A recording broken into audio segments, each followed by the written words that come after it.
안녕하세요. 사랑하는 성도님, 영혼의 샘을 은혜의 자리에 오심을 축복합니다.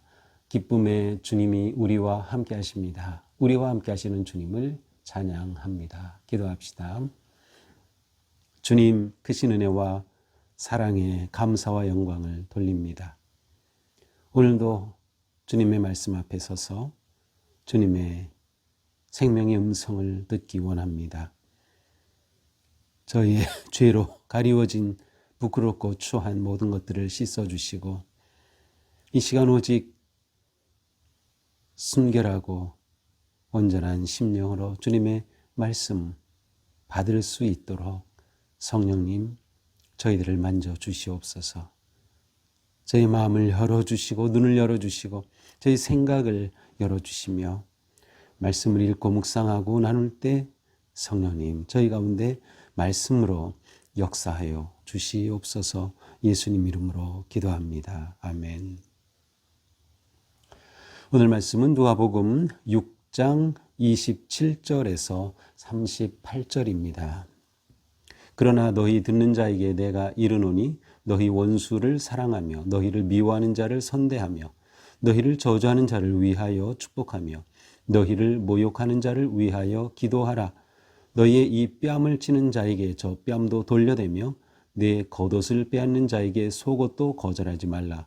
내게 구하는 자에게 주며 내 것을 가져가는 자에게 다시 달라 하지 말며 남에게 대접을 받고자 하는 대로 너희도 남을 대접하라. 너희가 만일 너희 사랑하는 자만을 사랑하면 칭찬받을 것이 무엇이냐? 죄인들도 사랑하는 자는 사랑하느니라. 너희가 만일 선대하는 자만을 선대하면 칭찬받을 것이 무엇이냐? 죄인들도 이렇게 하느니라. 너희가 받기를 바라고 사람들에게 구워주며 칭찬받을 것이 무엇이냐? 죄인들도 그만큼 받고자 하여 죄인에게 구워주느니라. 오직 너희는 원수를 사랑하고 선대하며 아무것도 바라지 말고 구워주라. 그리하면 너희 상이 클 것이요 또 지극히 높으신 이의 아들이 되리니 그는 은혜를 모르는 자와 악한 자에게도 인자하시니라. 너희 아버지의 자비로우심 같이 너희도 자비로운 자가 되라. 비판하지 말라. 그리하면 너희가 비판을 받지 않을 것이요 정죄하지 말라. 그리하면 너희가 정죄를 받지 않을 것이요 용서하라. 그리하면 너희가 용서를 받을 것이요 주라. 그리하면 너희에게 줄 것이니 곧 후히 되어 누르고 흔들어 넘치도록 하여 너희에게 안겨주리라. 너희가 헤아리는 그 헤아림으로 너희도 헤아림을 도로 받을 것이니라. 아멘. 어떻게 보면 지금 오늘 읽은 말씀은 누가복음에서 마치 마태복음의 그 산상수훈의 예수님의 주옥 같은 말씀이 모여 있는 것처럼 예수님의 그 귀한 생명의 말씀이 이렇게 모아져 있습니다. 어제 본문은 마태복음의 팔복 우리가 많이 들어봤죠. 그에 해당하는 본문인데 이제 누가복음에서는 사복 사화 그러니까 네 가지 복과 네 가지 화가 임할 것이라고 하는 그러한 구성으로 되어 있습니다. 마태복음은 예수님께서 산에 올라가서 사람들에게 말씀하셨다면 이제 누가복음에서는 이제 산에서 내려오셔서 주신 말씀으로 되어 있어요. 그래서 마태복음은 산상수훈, 누가복음은 평지수훈이라고 보통 부르죠. 자, 이렇게 귀한 말씀을 주시는 주님께서 이제 오늘 본문에서는 그야말로 예수님의 가르침의 아주 정수, 핵심을 우리들에게 보여주고 있습니다. 자, 27절부터 봅니다. 그러나 너희 듣는 자에게 내가 이르노니 너희 원수를 사랑하며 너희를 미워하는 자를 선대하며. 자, 너희는 누구일까요? 1차적으로는 제자들이죠. 예수님께서 택하여 부르신 제자들, 그들에게 주시는 말씀이에요. 너희 듣는 자에게, 듣는 자라고 할 때는 그곳에 모인 모든 사람이니까 제자들이면서도 또한 확대된 제자들, 더 나아가서 예수님의 말씀, 들으려고 모였던 그곳의 청중 모두가 또 해당이 되는 것이죠. 또 지금으로서는 이 말씀은 하나님의 말씀을 읽는 모든 주님의 성도들을 향한 음성으로 우리는 들을 수 있어요. 너희 원수를 사랑하며. 자, 예수님의 첫 말씀이 뭐예요? 너희 원수를 사랑하라. 너희 원수를 사랑하라. 자, 이 말은 우리 삶에 원수가 있다는 것을 전제로 하죠. 그래요. 우리 삶에 원수가 있어요. 물론 원수까지는 아니라 하더라도 우리를 힘들게 하고 우리를 고통스럽게 하는 그 누군가가 있을 수 있죠. 이미 그러한 일을 지나온 경우도 있고 또 앞으로도 우리는 그러한 사람들을 만날 것입니다. 자, 그런데 예수님께서는 원수를 사랑하라는 거예요. 원수를 사랑하라. 우리는 사랑한다라고 하면 당연히 내가 좋아하는 사람, 나를 좋아하는 사람, 관계가 좋은 사람, 뭐 이렇게 뭔가 사랑할 만한 그러한 조건 아니면 그런 관계에 있을 때 우리는 사랑한다라는 그런 생각을 하죠. 그런데 예수님은 전혀 다른 기준을 말씀하시는 거예요. 원수를 사랑하라는 거예요. 또한 미워하는 자를 선대하라는 거예요. 여기서 사랑하라, 선대하라 이것은 한 번이 아니고요. 계속 지속해서 하라는 그러한 의미가 담겨 있어요. 계속 사랑하고 계속 선대하라는 것이죠. 심지어 28절에는 너희를 저주하는 자를 위해 축복하고 너희를 모욕하는 자를 위해 기도하라. 원수를 사랑하고 미워하는 자를 선대하고 저주하는 자를 위해 축복하고 모욕하는 자를 위해 기도하라. 자, 예수님의 이 말씀은 우리에게 엄청난 도전입니다. 이것은 우리가 지금까지 가지고 있었던 가치관, 지금까지 가지고 있었던 모든 생각을 완전히 뒤집는 거예요. 우리로 하여금 이 인간 관계, 모든 인간 관계를 새롭게 보라는 말씀이에요. 주님을 만난, 주님을 따르는 제자는 새로운 눈을 가지고 새로운 가치관을 가지고 사람을 대하고 일반적으로 전통적으로 아니면 세상적으로 당연하게 여기던 것들에 대해서 단호하게 거부하라는 그러한 놀라운 말씀이죠. 사실 저주하는 자를 우리가 어떻게 축복합니까? 모욕하는 자를 위해 어떻게 기도합니까? 그러나 주님은 하라는 것이에요. 주님이 요구하시는 것은 아주 높은 것임을 알 수 있어요. 실제로 어떻게 하라고 합니까? 29절 너희 이 뺨을 치는 자에게 저 뺨도 돌려대라. 겉옷을 빼앗는 자에게 속옷도 거절하지 말라. 내게 구하는 자에게 주고 네 것을 가져가는 자에게 다시 달라 하지 말고 남에게 대접을 받고자 하는 대로 너희도 남을 대접하라. 이 31절의 말씀을 황금률이라고 하죠. 예수님의 모든 말씀 가운데서 아주 황금과 같은 그러한 말씀. 남에게 대접을 받고자 하는 대로 너희도 남을 대접하라. 그야말로 세상에 주님을 믿지 않는 사람들조차도 예수님의 이 황금률은 많이 알고 있을 정도로 유명한 말씀이에요. 자, 이 말씀은 무엇일까요? 세상적 가치를 넘어서라고 하는 것이죠. 세상의 가치를 넘어서서 예수님의 제자로 살아야 할 삶의 기준이 다르다고 하는 것이에요. 그리고 남에게 대접을 받고자 하는 대로 너희도 남을 대접하라. 선행에 있어서 사랑의 삶에 주도적으로 내가 앞서라는 것이죠. 선행의 삶, 사랑의 삶은 내가 주도적으로 나서야 한다라는 것이에요.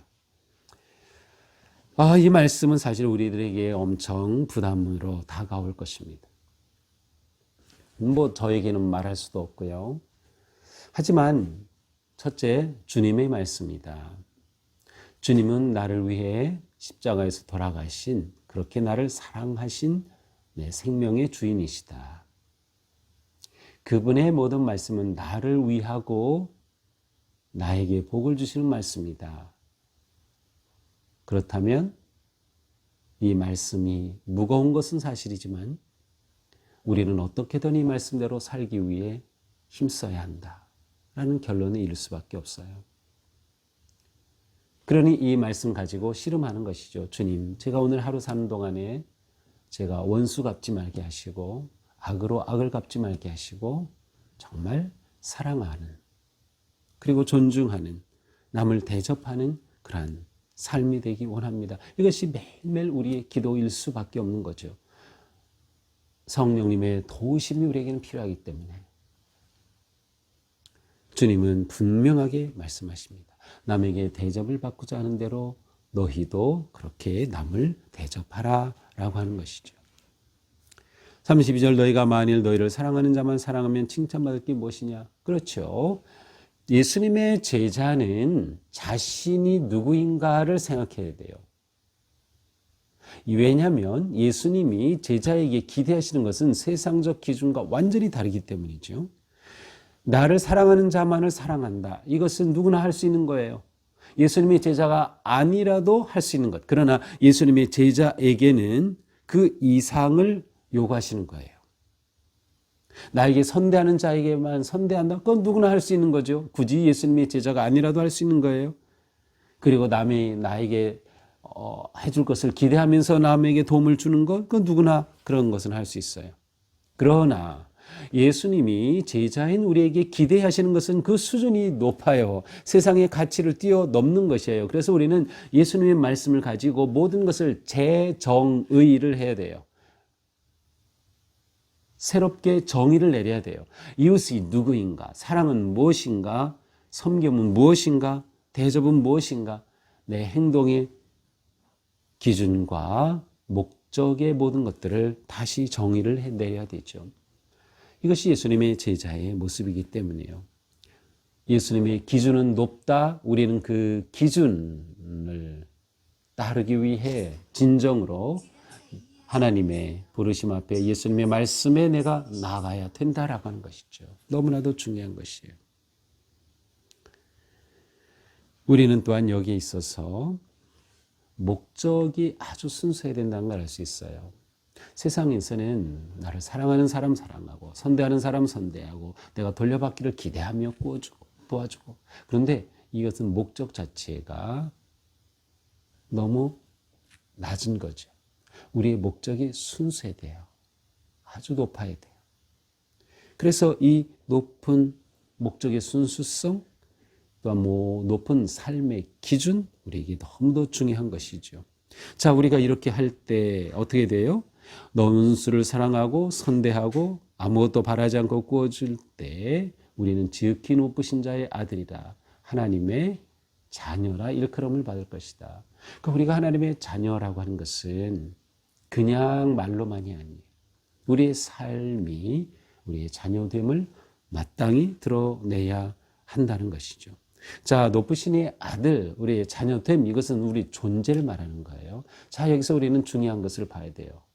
내 존재가 어떠한 존재가 되느냐가 나의 말과 행동으로 드러난다.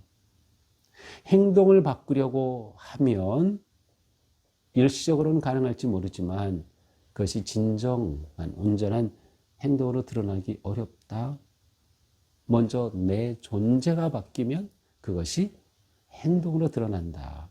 그러므로 내가 정말 하나님의 자녀인가, 예수님의 제자인가, 예수님의 십자가의 구속의 은혜를 입은 구원받은 복된 성도인가를 우리는 늘 생각해야 돼요.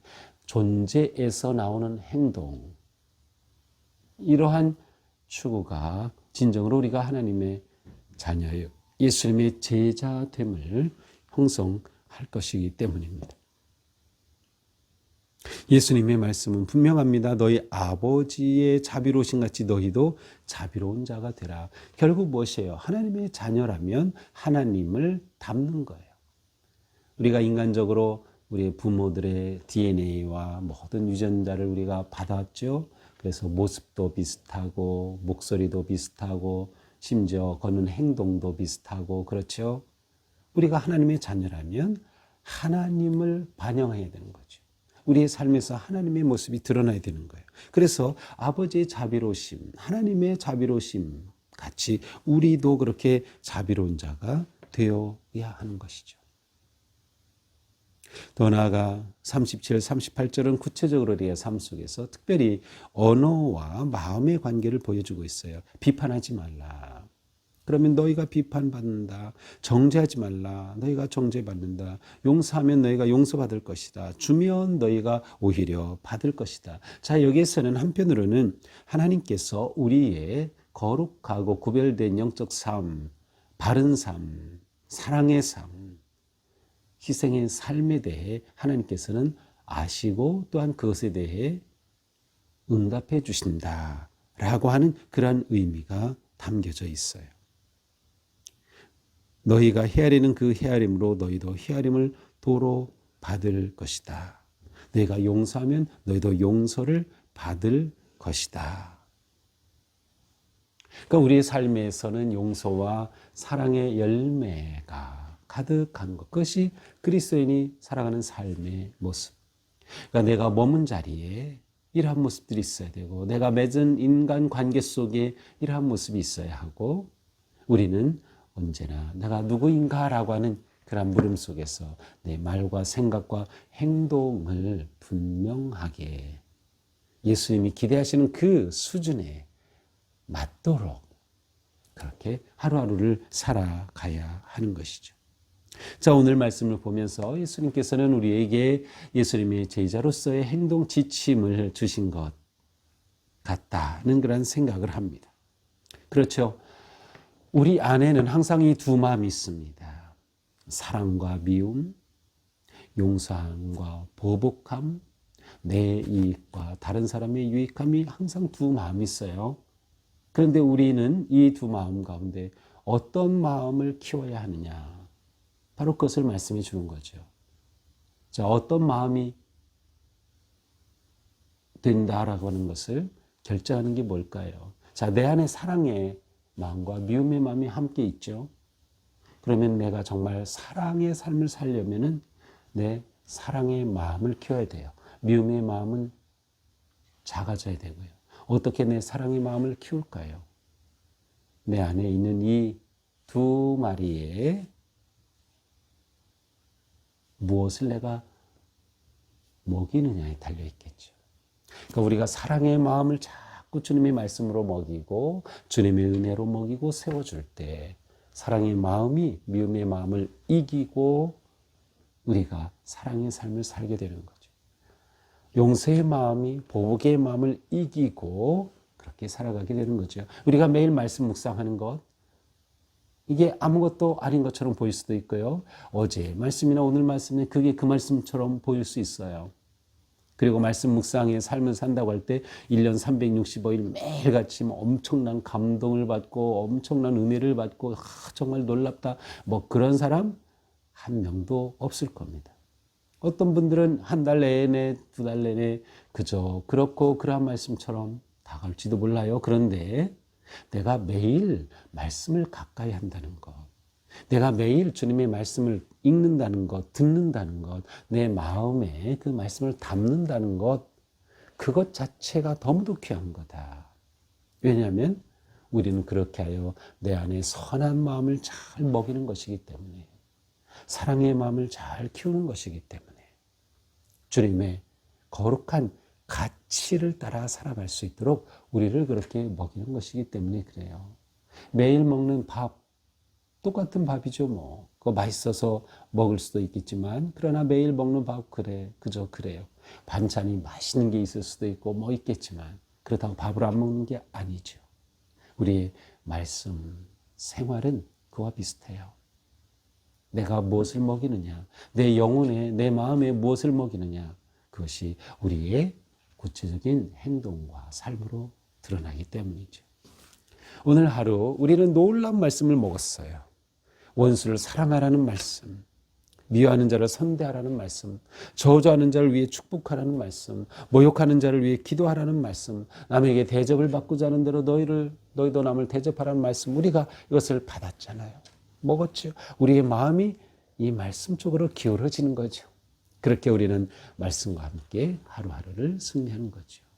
오늘 하루도 우리의 삶이 주님의 은혜 안에서 정말 조금씩이라도 주님의 말씀 따라서 정말 말씀대로 그렇게 도전하며 헌신하며 적응하며 살아가는 그런 우리 모두가 될 수 있기를 주님의 이름으로 축복합니다. 기도합시다. 주님, 오늘도 말씀으로 저희들을 채워주시니 감사합니다. 이 말씀이 우리를 살리고 우리를 먹이고 우리를 세워 주심을 믿습니다.